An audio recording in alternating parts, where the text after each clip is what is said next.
जहाँ पुराना इनका मंदिर बना था तो जेसीबी ने जो ही वहाँ पर लगाई टक्कर, बिल्कुल वो जेसीबी लाख हो गई। अगर आपकी आस्था है तो ये सर्व रूप में आज भी आ जाते हैं। कुछ लोग ऐसे हैं कि वो राक्षसीपना कर रहे हैं। प्रशासन से यहाँ कोई आता नहीं चक्कर लगाने या कोई यहाँ मदद करने वाला।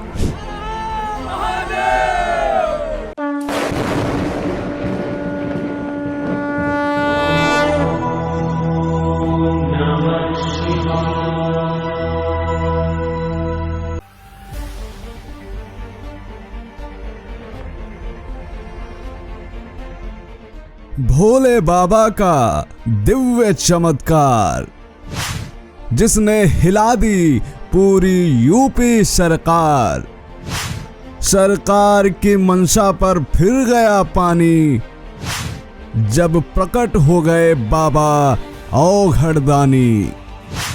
भारत देश में वैसे तो अनेकों रहस्यमय मंदिर हैं, परंतु आज हम जिस मंदिर के बारे में आपको बताने वाले हैं वह अपने आप में एक अद्भुत चमत्कार है।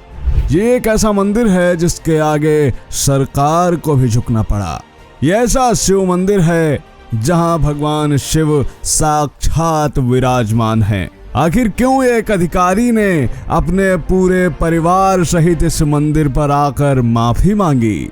आखिर कौन सा है यह मंदिर और कहां स्थित है यह मंदिर?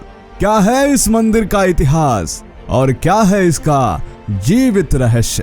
जानने के लिए बने रहिए हमारे साथ वीडियो के अंत तक। और हर हर महादेव के साथ शुरुआत करते हैं आज के इस वीडियो की। स्वागत है आप सभी का दी साइंटिफिक हिंदू पर और मैं हूं आपके साथ आपका दोस्त धीरेन्द्र। आज हम आपको लिए चलते हैं उत्तर प्रदेश की राजधानी लखनऊ से 35 किलोमीटर दूर काकोरी।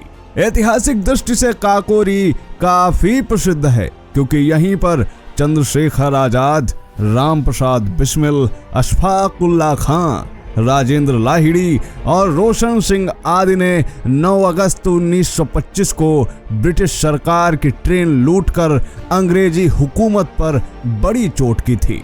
और इसी काकोरी से मात्र 8 किलोमीटर की दूरी पर आगरा लखनऊ एक्सप्रेसवे के समीप स्थित है यह साक्षात जागृत शिव मंदिर।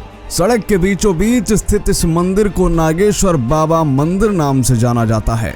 दोस्तों, करीब 1 वर्ष पहले हमने इस मंदिर पर एक वीडियो बनाया था। हालांकि उस समय हमें 2014 के बाद की ही जानकारी प्राप्त हो पाई थी, परंतु आज के इस वीडियो में हम इस मंदिर की ऐतिहासिक जानकारी भी आपको देंगे और यकीन मानिए आप हैरान रह जाएंगे। जो लोग यह कहते हैं कि भगवान नहीं है, यह वीडियो उनके होश उड़ाने वाला है और यकीन मानिए वह भी बोल उठेंगे नागेश्वर बाबा की जय। यह स्थान कितना प्राचीन है शायद किसी को नहीं पता, क्योंकि कुछ दशकों पहले यहाँ काफी घना जंगल था और इस जंगल के अंदर जाने की कोई हिम्मत नहीं कर पाता था।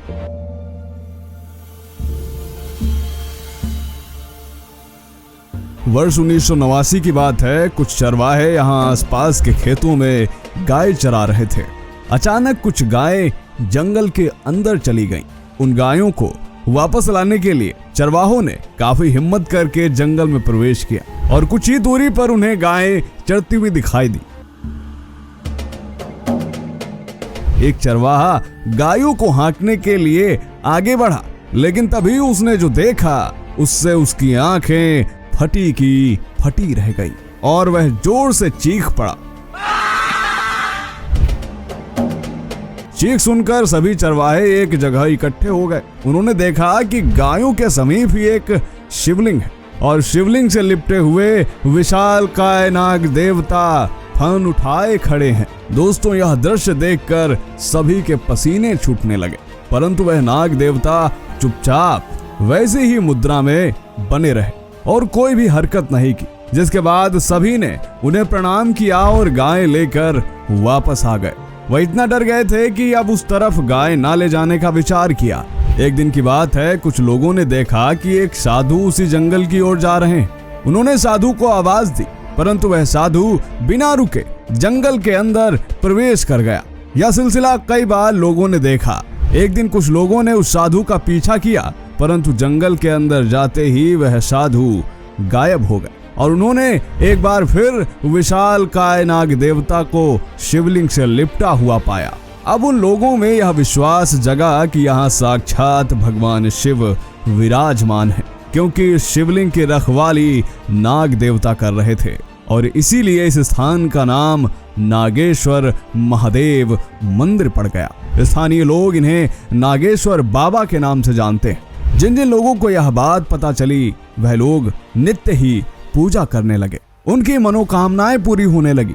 कुछ लोगों ने साफ सफाई करके एक छोटा सा शिवाला बना दिया। इस तरह वर्ष 1989 से लेकर 2014 तक यह क्रम चलता रहा, परंतु स्थानीय लोग ही इस मंदिर के विषय में जानते थे।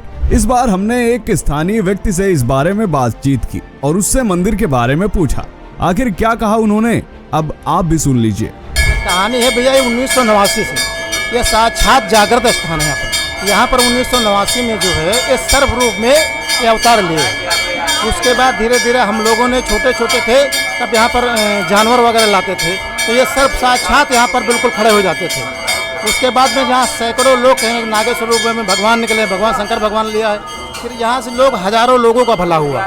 उसके बाद धीरे धीरे हम लोगों ने चंदा लिया, उसके बाद में मंदिर बनकर जब तैयार हुआ है। दोस्तों, वर्ष 2014 में यह मंदिर उस वक्त प्रकाश में आया जब यूपी के तत्कालीन मुख्यमंत्री श्री अखिलेश यादव जी ने आगरा लखनऊ एक्सप्रेसवे बनाए जाने की मंजूरी दी थी और एक्सप्रेसवे से जुड़े सभी अधिकारियों को यह खास हिदायत भी मिली थी कि इसे हर हाल में 2 साल के अंदर कंप्लीट करना। इस कारण युद्ध स्तर पर यह कार्य शुरू हो जाता है। अधिकारियों ने जब सर्वे किया था तो लखनऊ के समीप 2 मंदिर और एक गांव छोड़कर ज्यादातर किसानों के खेत थे। आनन फानन में जमीन अधिग्रहण का कार्य शुरू हुआ और माटीपुर नामक गांव तथा मेहंदी नगर के हनुमान मंदिर को दूसरी जगह शिफ्ट कर दिया गया। परंतु जैसे ही नागेश्वर महादेव मंदिर शिफ्ट करने की बारी आई, पूरी हाईवे अथॉरिटी चौंक गई। आखिर ऐसा क्या हो गया, स्वयं ही सुन लीजिए। उसके बाद में जो आगरा एक्सप्रेसवे ने क्या किया, ये मंदिर गिराने का निर्णय लिया। जब ये पूरा ऑर्डर हो गया, फिर पेड़ यहाँ से बहुत पुराने पेड़ लगे थे, एक पेड़ लमसम 40 साल का था। उसके बाद फिर पेड़ कट गए। उसके बाद जब ये मंदिर गिरने का नंबर आया तो यहाँ का जो चीफ था तो ये मंदिर हटवाने की बात की। तो उसके बाद ये पुराना इसको गिराने के लिए एक दूसरा मंदिर बनाया गया है, वो आगे बना हुआ है। फिर उसके जब यहाँ गिरने का मामला आया तो फिर जो है तो JCB आई। तो जहाँ पुराना इनका मंदिर बना था तो JCB ने जो ही वहाँ पर लगाई टक्कर, तो वहाँ पर बिल्कुल वो JCB लाख हो गई। उस JCB से धुआं निकलने लगा बिल्कुल। फिर वो 24 घंटा वहीं पड़ी रही। फिर उसके बावजूद हम लोग नहर पर पुल बनाया था आने जाने के लिए इस पार उस पार। फिर उसको हटाने के लिए नहर विभाग ने नहर सफाई अभियान चलाया था। वो जो ही JCB ने उसको भी पुल को हटाया, वो भी वही लाख हो गई। ये सब आंखों देखी भाई सब बातें हैं मेरी। उसके बाद JCB ये 24 घंटे वहीं खड़ी रही। फिर शाम को फिर वो चीफ आया, कहने लगा इसकी कोई ज़रूरत नहीं है, ये जिसने भी पेड़ कटवाए हैं ये वो भी गलत हुआ। फिर उसके बाद उसका ये ठेकेदार आया तो नहर में जो ही खड़ा हुआ तो उसको एक सर्प दिखा। जो ही आगे बढ़ा वो सर्प उसके पीछे चलने लगा। हाँ, तो उसके पीछे 2-3 लेबर हो तो यहाँ पर बेहोश हो गए। हाँ, तो वो लेबरों को उठा करके बेचारा अपना भागा। तब उसने वो दोबारा आकर के उससे परिवार आए, यहाँ क्षमा याचना की, कहने लगे हमारे कलम से महाराज ये मंदिर नहीं हटाएंगे। तो उसके बाद जो मर्जी। फिर ये आगरा एक्सप्रेस वालों ने क्या एक उस पार रोड बना दिया, एक उस पार नंबर। बिल्कुल हिल गई सरकार, यानी मंदिर के भय से हिला प्रशासन काफ़ी। सरकार आज भी उनका परिणाम अच्छे को अच्छे मिल रहा है और आज भी दोबारा नहीं बन पाए वो। ये जागृत स्थान है, यहाँ हजारों पब्लिक लोग कल्याण होता है।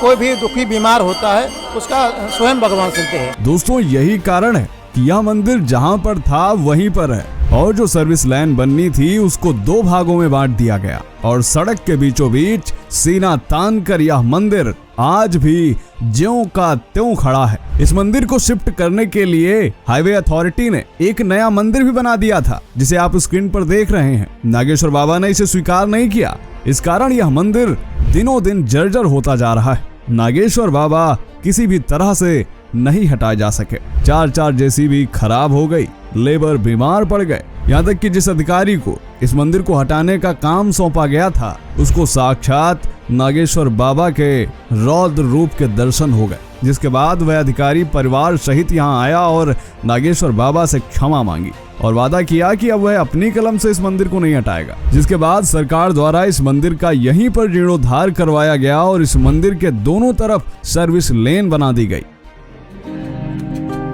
अब इस मंदिर की प्रसिद्धि काफी ज्यादा फैल चुकी है, इसलिए यहाँ काफी ज्यादा भीड़ होने लगी है।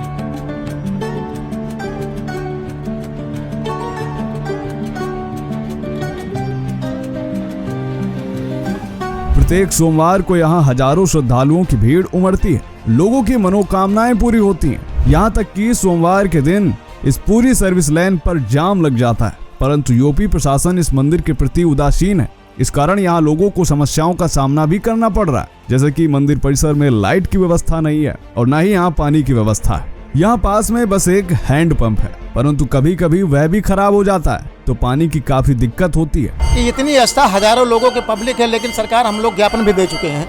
यहाँ सांसद को भी एक चिट्ठी हम लोग लिखा है और विधायक जी को भी चिट्ठी लिखा कि यहाँ लाइट की सबसे बड़ी प्रॉब्लम है, समझे। अगर यहाँ लाइट व्यवस्था हो जाए तो यहाँ जितना भी लाइट पंखा के लिए है या रोशनी के लिए है, ये रात में बहुत दिक्कत है। हम लोग 24,000 रुपये हम लोग सिस्टम लगवाया था सोलर पैनल, उसी से थोड़ा लाइट रात में हो जाती, लेकिन हर प्रशासन कोई ध्यान नहीं दे रहा है इस पर। जिन लोगों का भला होता है, किसी बच्चे को दुखी है, कोई बीमारी दुखी है, हर तरह का अनेक प्रकार शरीर में दुखी है, तो वो उसका अगर यहाँ कल्याण होता तो अपनी आस्था लेकर के आता है और उसका जो श्रद्धा उसकी होती है वो मंदिर बनवा रहा है। इसलिए धीरे धीरे जो है मंदिर यहाँ से उधर सब बनते जा रहे हैं। 89 से मैं यहाँ पर हूँ। अगर आपकी आस्था है तो ये सर्व रूप में आज भी आ जाते हैं।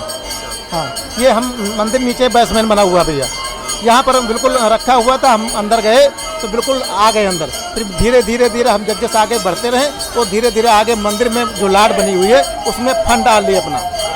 हाँ, बिल्कुल फन खड़े हो गए। तो ये साक्षात भैया जागरण स्थान है। आज धीरे धीरे ये इतना जन सैलाब उमड़ रहा है और हमारे जो साक्षात बाबा जी हैं ये परम इनका मेन उद्देश्य है कि ये इतने सज्जन व्यक्ति हैं जिनका 1 रुपया यहाँ से जो है कि ये नहीं चाहते हैं कि हम अपने घर ले जाएं।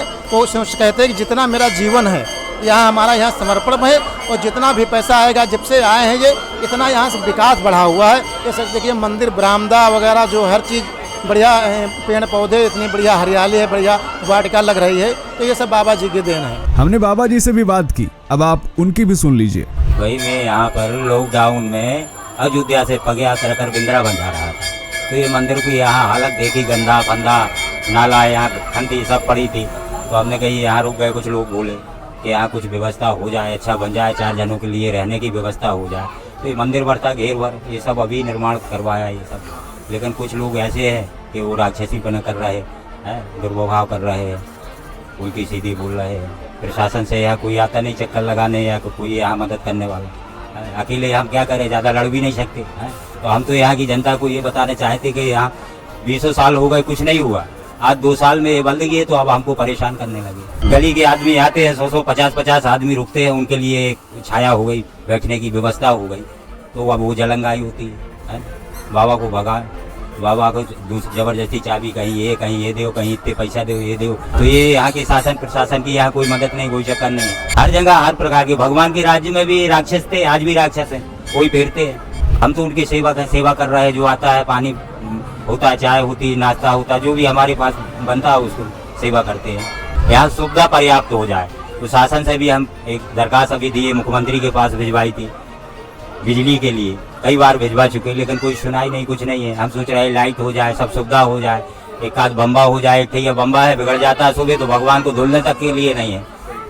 अब नहर चला थे या नहर से लाओ, यहाँ 1 किलोमीटर पे कोई नल नहीं है, बम्बा नहीं है। एक समय ऐसा था जब यहाँ पर भीड़ नहीं लगती थी, तब इस मंदिर का कोई दावेदार भी नहीं था, परंतु अब यहाँ भीड़ लगने लगी है, चढ़ावा चढ़ने लगा है, तो कुछ अराजक तत्व यहाँ पर उपद्रव भी करते हैं। वह लगातार बाबा जी को परेशान भी करते हैं, उन्हें चले जाने को कहते हैं। यहाँ बताते चले कि इस क्षेत्र के विधायक श्री राजेश्वर सिंह तथा यहाँ के सांसद श्री कौशल किशोर जी हैं। आप सभी के माध्यम से मेरा उनसे निवेदन है कि कृपया इस मंदिर को सरकारी सहायता दिलाने की कृपा करें। कम से कम बिजली और पानी की व्यवस्था तो जरूर ही करवा दें ताकि आम जनमानस को परेशानी ना हो। साथ ही मंदिर के सेवक बाबा जी को उचित सुरक्षा भी प्रदान करें। दोस्तों, आप भी कभी यदि आगरा एक्सप्रेसवे से होकर गुजरें तो एक बार यहाँ दर्शन अवश्य करें और यकीन मानिए आपको मनोवांछित लाभ प्राप्त होंगे।